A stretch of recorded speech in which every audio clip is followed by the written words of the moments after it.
নমস্কার বন্ধুরা, আজকে আমি পাবদা মাছ বানাবো। পাবদা মাছটা ভেজে নিয়েছি, টমেটো লঙ্কা কেটে নিয়েছি, কালো জিরে আর একটা কাঁচা লঙ্কা ফোড়ন দিয়েছি। ফোড়নটা হয়ে গেছে। আমার ঘরে একটু মশলা ছিল, নাকি তিল কাজু ফাজু সব পোস্ত দিচ্ছিল, তিল পোস্ত কাজু,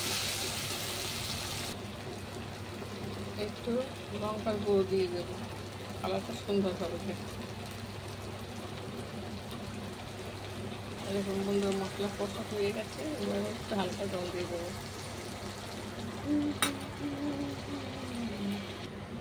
এবার ফুটলেই জল মাছ দিয়ে নামিয়ে দেবো।